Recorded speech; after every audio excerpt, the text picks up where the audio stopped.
Good morning दोस्तों। अपना topic चल रहा था लेखांकन।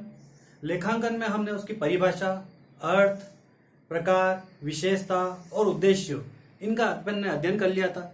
वर्तमान में लेखांकन किस तरह से चल रहा है वो भी अपन ने देख लिया कि कहाँ से इतिहास से शुरुआत की थी अपन ने और आज वर्तमान दौर तक इसको पहुंचने में किन चक्रों का उपयोग करना पड़ा, किस माध्यमों की सहायता से ही इसको वर्तमान स्वरूप दिया गया और वर्तमान में ये कितना इंपॉर्टेंट है ये भी अपन पढ़ चुके हैं कि किसी भी संस्था, किसी भी व्यवसाय या किसी भी वाणिज्य क्षेत्र की संस्था को अगर अपने आर्थिक स्थिति या लाभ प्राप्त करना हो तो उसको किस माध्यम से अपन इसका उपयोग कर सकते हैं, ये अपन पढ़ते हुए आए थे। अब इसमें कुछ ऐसे शब्दों का उपयोग किया गया है जैसे लेन देन क्या होता है, व्यवहार किसे कहते हैं, माल क्या होता है, पूंजी किसे कहते हैं, आहरण किसे कहते हैं। इस टाइप के कुछ नए शब्द हैं। उन शब्दों का आज अपन अध्ययन कर लेते हैं कि उन शब्दों को इस लेखांकन की परिभाषा के रूप में किस तरह से समझा जा सकता है, इसको शिक्षा के रूप में किस तरह से लिया जा सकता है। तो अपन पढ़ते हैं आज लेखांकन की शब्दावलियां। शब्दावलियों में शुरुआत करते हैं अपन सबसे पहले पूंजी से।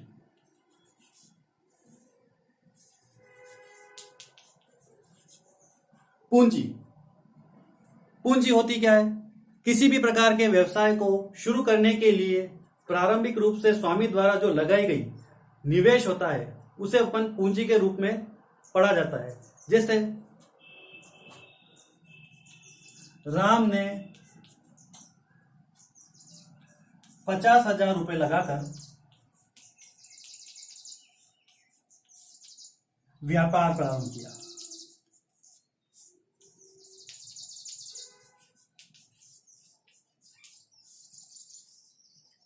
राम की तरफ से ये जो इन्वेस्ट हो रहा है 50,000 रुपया, फर्म के लिए ये पूंजी का काम करती है। यही हमारी ये पूंजी है। जो भी नगद के रूप में व्यवसाय को शुरू करते समय जो भी रकम रखी जाती है जिससे व्यवसाय को प्रारंभ किया जा सकता है, स्थापित किया जा सकता है। अब इसमें संपत्ति के रूप में भी पूंजी को लाई जा सकती है और दायित्व के रूप में भी पूंजी को लाई जा सकती है। तो व्यापार के लिए कैश के अतिरिक्त अपन संपत्ति का भी यूज कर सकते हैं और दायित्व का भी यूज कर सकते हैं। संपत्ति का यूज अपन किस तरह से कर सकते हैं कि राम ने 50,000 रुपए रोकड़ के,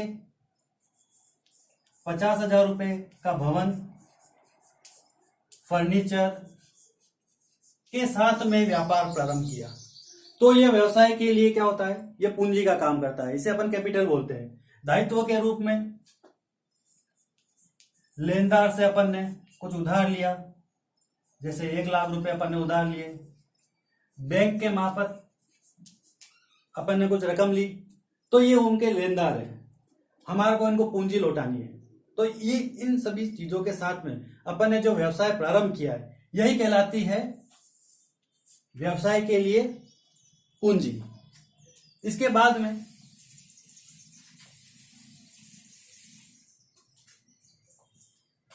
दूसरा आहरण। आहरण क्या होता है? आहरण का मतलब यह होता है कि निजी उपयोग में लाई गई रोकड़ या किसी प्रकार का माल क्या कहलाता है? आहरण कहलाता है। अब ये आहरण कौन करता है?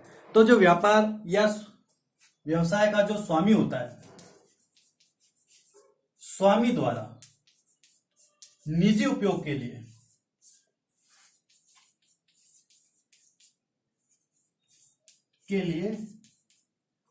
व्यवसाय से निकाली गई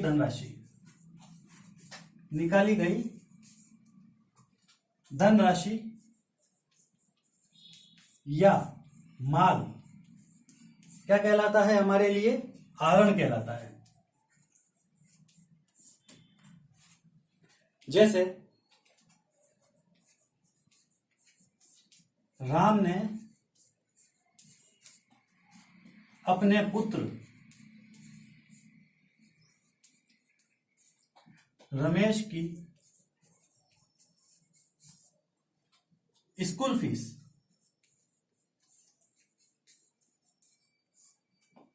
जमा करवाई। तो राम ने अपने पुत्र रमेश की स्कूल फीस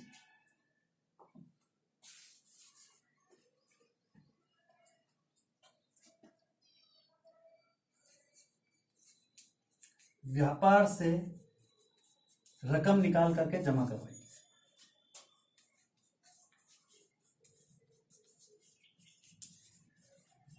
के जमा कराई।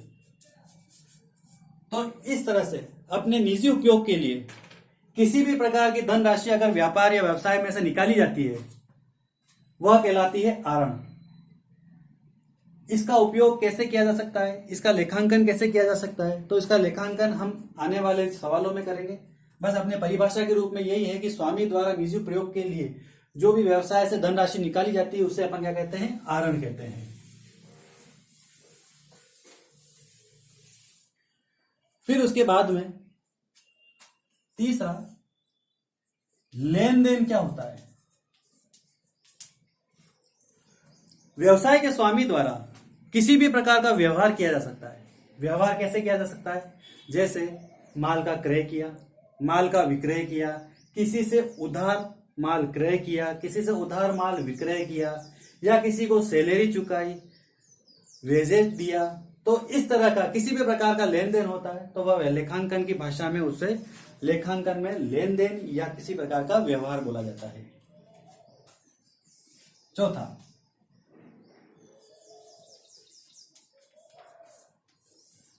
निजी उपयोग के लिए माल निकाला जाता है या व्यवसाय को शुरू करने के लिए किसी भी प्रकार की संपत्ति को व्यवसाय में रखा जाता है या ले जाया जाता है, वह कहलाती है संपत्ति।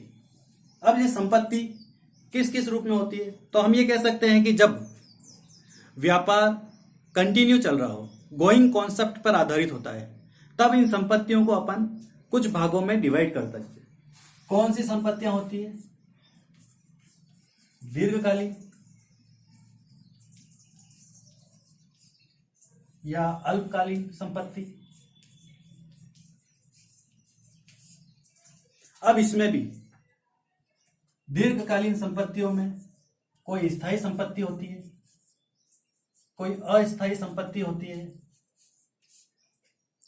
कोई विनियोग से संबंधित संपत्ति होती है, या कोई चालू संपत्ति होती है। तो इन संपत्तियों को जब व्यापार कंटिन्यू चल रहा हो उसके रूप में इनका क्या किया जा सकता है, विभाजन किया जा सकता है। अब अपन विभाजन संपत्तियों का कर रहे हैं, जैसे बिल्डिंग, अपन ने बिल्डिंग खरीदी या बनवाई। बिल्डिंग का यूज 1 साल के लिए होता नहीं है, 2 साल के लिए होता नहीं है। जब तक वो व्यवसाय चलेगा उस बिल्डिंग का यूज होता रहेगा, यानी आने वाले कई सालों तक इस भवन का यूज किया जा सकता है। तो यह क्या कहलाता है, हमारे लिए स्थायी संपत्ति के रूप में इसको हम रख सकते हैं। अब स्थायी संपत्ति के रूप में हमने इसको बांटा, तो संपत्तियों को हमेशा कई सालों के लिए यूज में लिया जाता है। इसी आधार पर जब अगर व्यापार कंटिन्यू चल रहा हो, व्यापार जब लगातार चल रहा हो कई सालों तक, माना कि व्यापार 10 सालों तक चलेगा। अब 10 साल तक कोई व्यापार चलेगा तो उसमें जितनी भी संपत्ति होती है उसे फिक्स्ड में या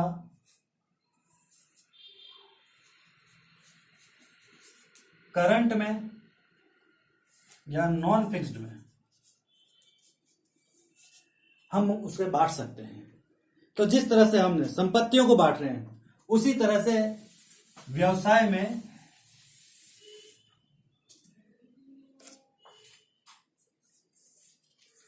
दायित्वों का भी बंटवारा किया जाता है।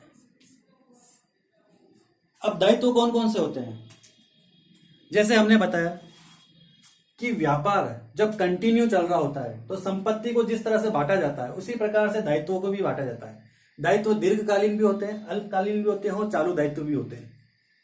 दीर्घकालीन दायित्व ऐसे दायित्व जिनको हमें भुगतान करना है, जो हमारे से पैसा मांगते हैं, उनको पैसा भविष्य में किन किन माध्यमों से देना है या किन किन को पैसा देना है, ये सभी चीजें दायित्वों में लिखी जाती है।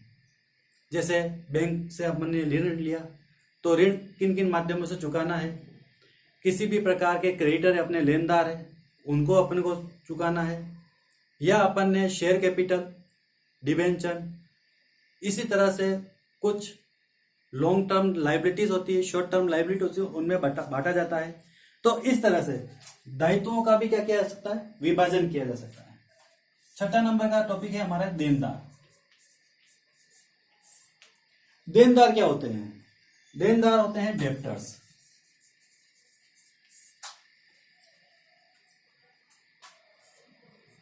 ए और बी, ए विक्रेता है,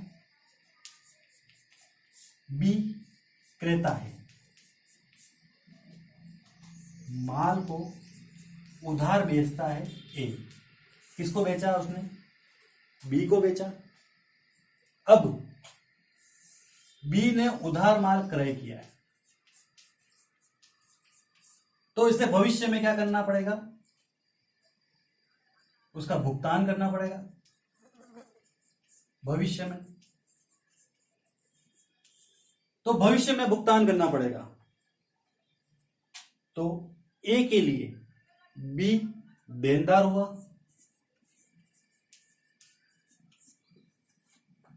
भविष्य में ये क्या करेगा? भुगतान करेगा। तो विक्रेता जो ए है बी को अपना क्या मानेगा? एसेट्स मानेगा, क्योंकि एसेट्स में अपन ने पढ़ा है कि यह एक देनदार एक प्रकार से संपत्ति होती है जो भविष्य में हमारे पास में पैसा आएगा, व्यापारी को उसका पैसा प्राप्त होगा, तो उसको संपत्ति के रूप में, चालू संपत्ति में इसका लेखा किया जाता है। और बी के लिए ए क्या होता है? लेनदार होता है, जो बी से पैसा या बी को भुगतान करना पड़ेगा, तो बी से पैसा लेगा। तो इस तरह से हमारे लेनदार और देनदार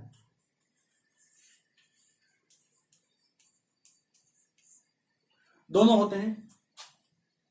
ए के लिए बी देनदार होगा, बी के लिए ए लेनदार होगा। लेनदार को दायित्व पक्ष में शो किया जा सकता है चालू दायित्व में, और देनदार को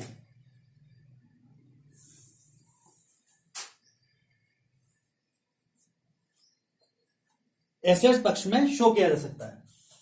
तो ये हमें पता पड़ गया कि आज देनदार कौन होते हैं, लेनदार कौन होते हैं। सामान्य अर्थ में समझ लेते हैं कि व्यापार है, ए लिमिटेड व्यापार कर रहा है, एक कंपनी है, ए बी एक व्यक्ति है जिसने इस फर्म में 50,000 रुपए उधार दिए हैं। ठीक है, उधार दिए हैं। तो अब मुझे बताइए कि ये जो बी है ये फर्म के लिए लेनदार होगा या देनदार होगा? तो देखो, इसने उधार दिए हैं तो भविष्य में ये पैसा प्राप्त करेगा, भविष्य में प्राप्त करेगा। तो बी के लिए ये जो फर्म है ये क्या बनेगी? देनदार। और फर्म के लिए बी क्या बनेगा? लेनदार। ठीक है, इस तरह से हमारे को ये एग्जाम्पल के रूप में हम समझ सकते हैं कि देनदार कौन होता है, लेनदार कौन होता है। इसी शब्दावली में और भी ऐसे शब्द हैं, जैसे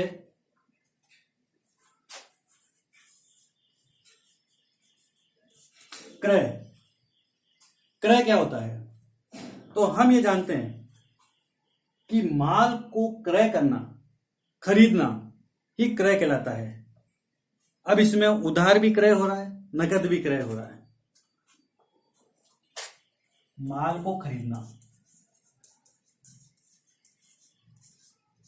से संबंधित जितने भी लेन देन, जितनी भी प्रविष्टियां होती है वो क्रय में की जा सकती है। तो इसी तरह से विक्रय क्या होता है? तो विक्रय का मतलब होता है बेचना। तो माल को बेचने से संबंधित, सेल करने से संबंधित जितने भी व्यवहार होते हैं उन्हें हम कहते हैं विक्रय करना। ये नगद भी हो सकता है, उधार भी हो सकता है। इनकी विशेषताओं के आधार पर हम इनका बांट सकते हैं। नगद कर रहे हैं तो कैश में इसकी एंट्री करेंगे, उधार कर रहे हैं तो क्रेडिट में इसकी एंट्री की जाएगी। ठीक है। और भी ऐसे शब्द हैं जैसे व्यय, किसी भी प्रकार का खर्चा है जैसे वेतन, हानि, मूल्यह्रास, कमीशन चुकाना, ये सभी कहलाता है खर्चे में, तो इसे हम बोलते हैं व्यय। तो इसी प्रकार से आय होती है। तो आय क्या होती है? माल को क्रय करने से संबंधित किसी भी प्रकार से माल को क्रय करने से संबंधित किसी भी प्रकार का भुगतान किया जा सकता है तो वो कहलाता है व्यय। और माल बेचने से संबंधित किसी भी प्रकार की इनकम प्राप्त होती है कैश में तो वह कहलाती है अपने आय के रूप में। इसमें आपको कमीशन भी प्राप्त होता है, वेतन प्राप्त करना किसी भी प्रकार से,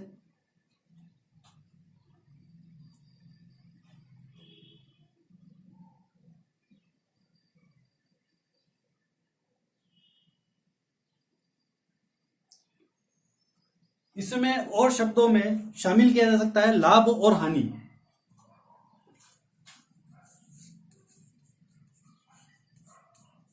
लाभ क्या होता है? हम जानते हैं कि जितनी भी आय प्राप्त होती है उस आय में उस व्यय को घटाने से जो भी शेष बचता है वह कहलाता है हमारा लाभ। यानी क्या करना है, अपने पास में जितना भी पैसा आया है, जितनी भी रकम आई है उसमें से अपने को खर्चा माइनस करना है। माइनस करने पर जो भी पैसा अपने पास में बचेगा वह कहलाता है अपना लाभ। तो इससे अपन कह सकते हैं जितनी भी प्रकार की आय होती है उसमें से व्यय को क्या किया जा सकता है? माइनस किया जा सकता है, तो वह कहलाती है अपने फर्म के लिए लाभ। तो अब नया टॉपिक, हानि क्या होती है? हानि जस्ट इसका विपरीत, कि जितने भी व्यय हैं, खर्चे हैं, उनमें से आय को घटा दिया जा सकता है तो वो कहलाती है हमारी हानि। अब इसके अलावा और भी ऐसे शब्द हैं जिनको हम लेखांकन शब्दावली में यूज करते हैं। जैसे प्रमाणक क्या होता है? प्रमाणक वह चीज होती है जो माल बेचने और खरीदने से संबंधित एक स्लिप होती है।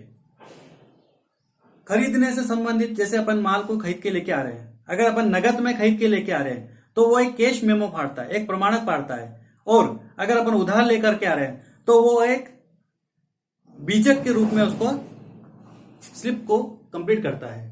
तो इसमें और भी ऐसे शब्द हैं वो हम पढ़ेंगे। वैसे हमारा लेखांकन का ये संबंधित टॉपिक आज कंप्लीट होता है कि लेखांकन से संबंधित हम किन किन शब्दों का यूज करते हैं, उन शब्दों का क्या अर्थ होता है, लेखांकन में उसका उपयोग कैसे किया जा सकता है। अब इन शब्दों को किस तरह से इनको व्यवहारिक रूप में लेकर के इनकी एंट्रियां की जा सकती है तो हम आने वाले नए चैप्टर में इनसे संबंधित पढ़ेंगे। और लेखांकन के अलावा इसमें कौन से नियम होते हैं, किन किन माध्यमों के द्वारा या किन अवधारणाओं के द्वारा इस लेखांकन का यूज किया जा सकता है, ये सभी हम नेक्स्ट वीडियो में कंप्लीट करेंगे। हमारा आज का टॉपिक लेखांकन आज कंप्लीट हो गया है। धन्यवाद।